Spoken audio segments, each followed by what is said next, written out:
This is a presentation on the human rights violation in Cambodia, starting from the 1970s to the present day. People are still lacking rights and face many difficult challenges a day.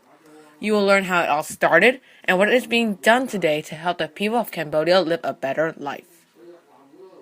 The Cambodian genocide was the result of the Khmer Rouge leader Pol Pot attempting to achieve a communist agrarian society based on the Chinese communist model within Cambodia in a short amount of time.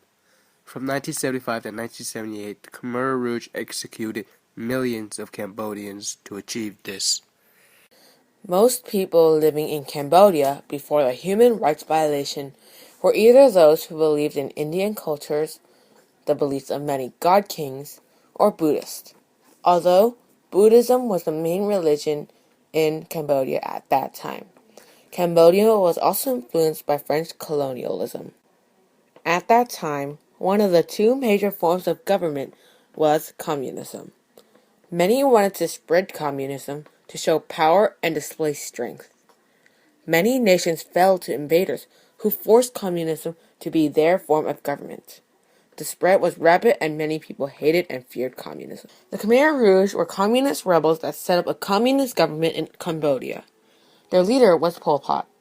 To try to force communism to be accepted, Pol Pot ordered the Khmer Rouge to kill any who resisted. The Khmer Rouge killed over 2 million people, which was about 1/4 of Cambodia's population. Pol Pot, who was born in 1925 and died in 1998, was a communist Cambodian revolutionary who assumed power over the Khmer Rouge in 1963. He seized power over Cambodia on April 17, 1975. The Cambodian genocide occurred under his rule because of the policies he created as a dictator.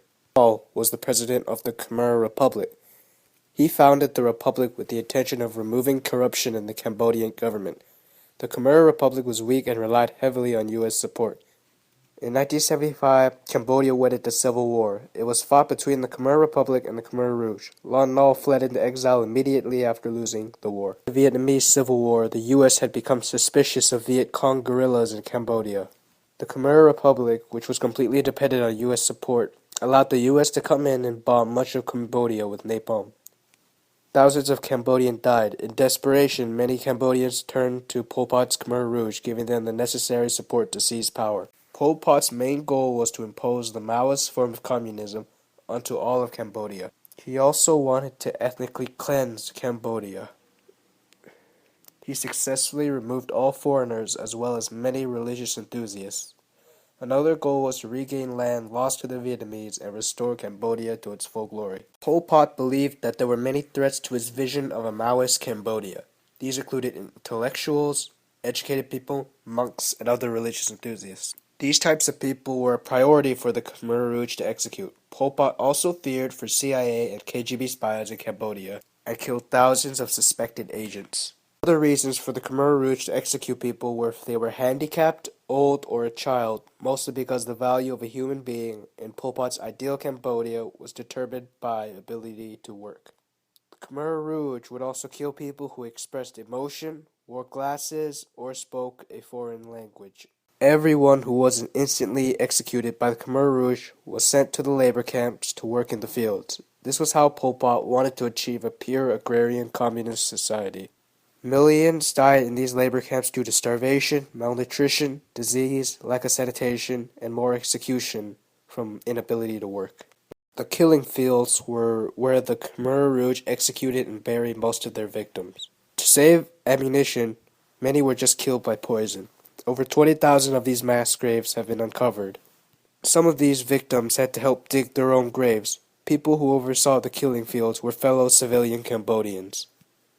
Pol Pot had made several attempts to retake land from the Vietnamese and had not received any resistance because the Vietnamese were busy with its own civil war.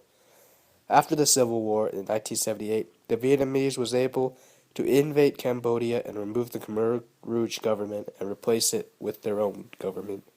The death toll of the Cambodian genocide is estimated to be around 2 million people, which was 25% of the original population.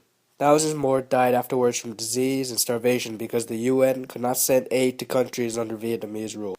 Pol Pot's economy failed. Any intellectual who could have potentially helped Cambodia get back on its feet was killed during the genocide. Today, the people of Cambodia still struggle with the lack of rights.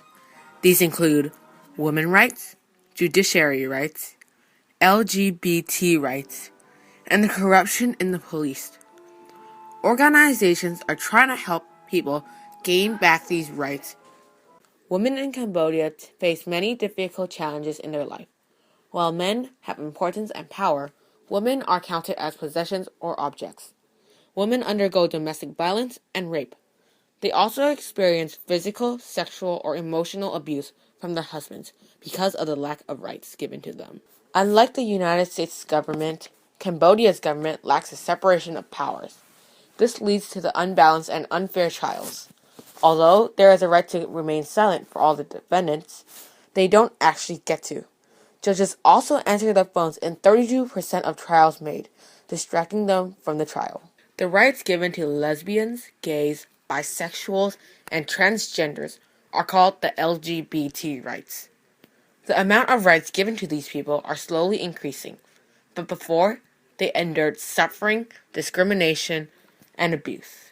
They had special rules made for them even at their jobs. Police often use torture to get confessions from suspects, and then used it for convictions. Cambodia prisons were often overcrowded and had lack of food, water, sanitation, and health care. It is estimated that one prison was 179% full, 79% over the limit. Many organizations around the world are gathering members and signing petitions to gain more rights for the Cambodian people. Since then, more and more rights have been added, and this gave people another step towards complete freedom and to control their own life.